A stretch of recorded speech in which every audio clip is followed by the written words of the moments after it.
talk about fields. This is the next level of the next chapter of IB physics. And after this, you have two to go. One will be read and do over spring break, and the other one will be after spring break. Okay? Gravitational fields. We did briefly discuss this before we did electricity, because I think it's useful to know a little bit about fields in general before you start. But what if you have an object that is very massive? Whoa, don't like that. Okay, what you will find is around this object, if you take other masses, they will be mystically attracted to it. Okay, and oops, wrong way. And no matter where you put these other objects with mass, they will be attracted towards the center of this object. Okay? So what I've drawn here are lines of force. So essentially, what a field is often called a force field. What it is it's an area where a specific type of object will experience force. So in the case of a gravitational field, well, that affects mass. Okay? So any mass placed anywhere out here will always be attracted towards the center. And in fact, it's actually a two-way street. As the smaller mass is attracted to the larger mass is also attracted to the smaller mass. We understand, however, due to things like inertia, you will notice the effects on the smaller mass much more readily than you will notice the effects on the larger mass. All right? We have talked already about how the gravitational field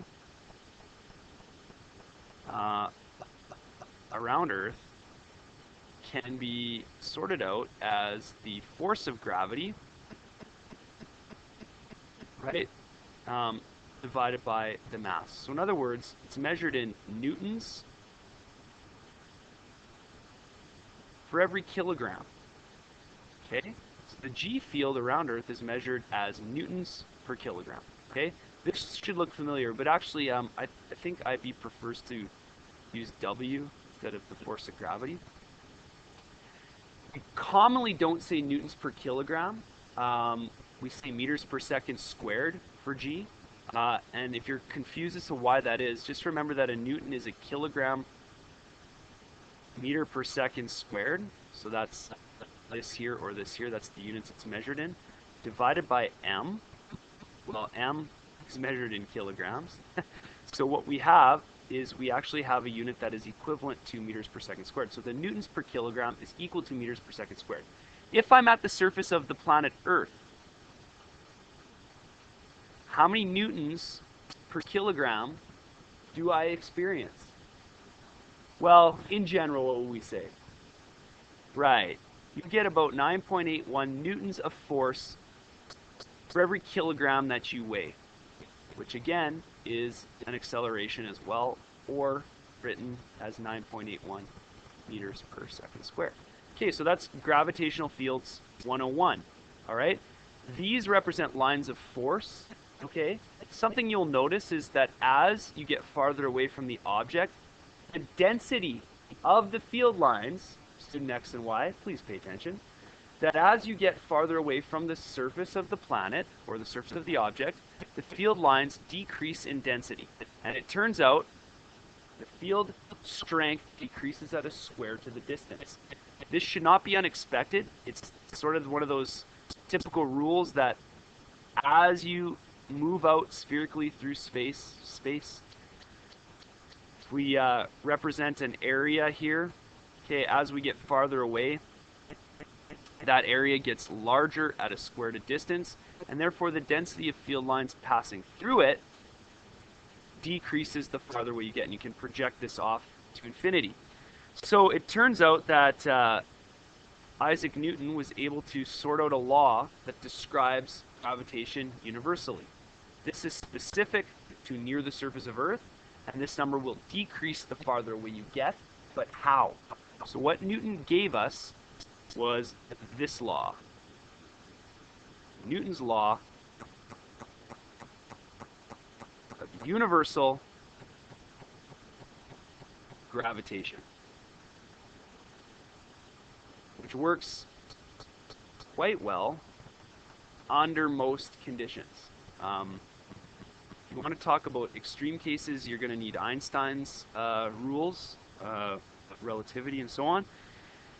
But for us, this is what Newton says. He says the force of gravity is equal to G m over r squared. Okay, so what do these mean? Well, G is the coefficient of gravity, aka the gravitational constant.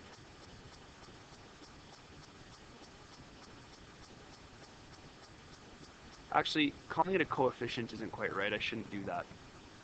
Not really a coefficient. It's just the gravitational constant. We'll leave it at that.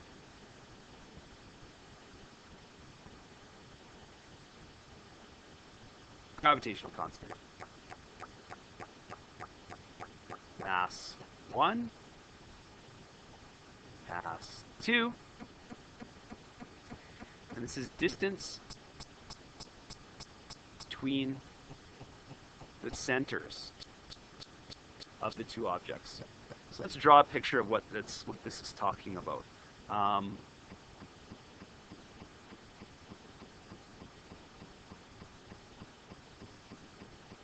So here's M and M. Here's R, the distance between them. And if you want to know the force of gravity between these two objects, right, simply apply this formula. Okay?